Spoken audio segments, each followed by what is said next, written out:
खरात प्रकरणामध्ये पहिल्या दिवसापासूनची माझी भूमिका ठाम आणि स्पष्टपणाची होती। खरातच्या कोणत्याही आर्थिक व्यवहाराशी, जमिनीमधल्या पार्टनरशिपशी दुरान्वये माझा संबंध नव्हता।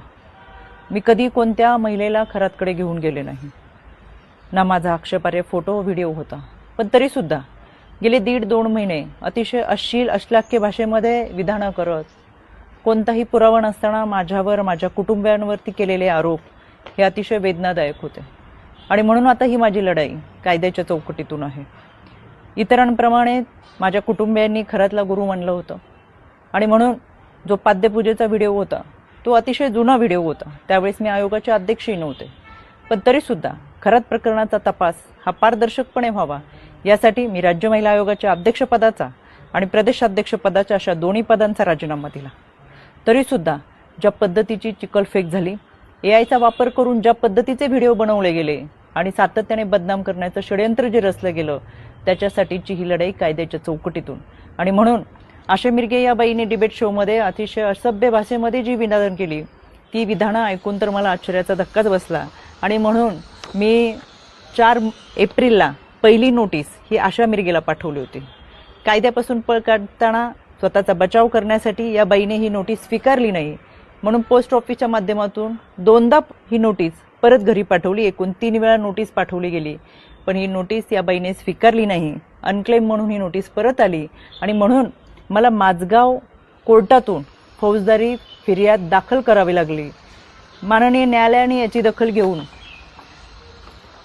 आशा मिरगेला 2 जुलै 2026 रोजी सकाळी 11 वाजता कोर्टात हजर राहण्याची ऑर्डर काढलेली आहे।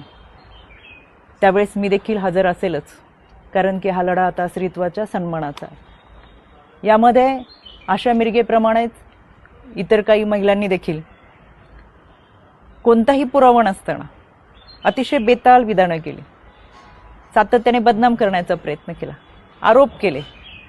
कोणताही पुरावा त्या सादर करू शकला नाही। त्या सगळ्यांना 2 दिवसापूर्वी दिल्ली हायकोर्टातून नोटिसा पाठवलेल्या आहेत। दिल्ली हायकोर्टात सुद्धा मी उपस्थित राहणार आहे। हा लढा स्त्रीत्वाच्या सन्मानाचा, इथून पुढे कोणत्याही महिलेच्या चारित्र्यावरती शिंतोडे उडवले जाऊ नयेत यासाठी हा लढा आहे। आणि म्हणून खऱ्या अर्थानं हा महाराष्ट्र छत्रपती शिवरायांच्या विचारांचा महाराष्ट्र, जिजाऊ सावित्री अहिल्या रमाई भीमाईचा महाराष्ट्र। संपूर्ण वस्त्रात असलेल्या स्त्रीला विवस्त्र करण्याचा प्रयत्न या विकृत मनोवृत्तीच्या लोकांनी केला आणि म्हणून या विकृतीच्या विरोधातला माझा लढा आहे। ही लढाई मी निश्चितपणाने लढेल। पहिल्या दिवसापासून जे सांगत आले ते आजही सांगते।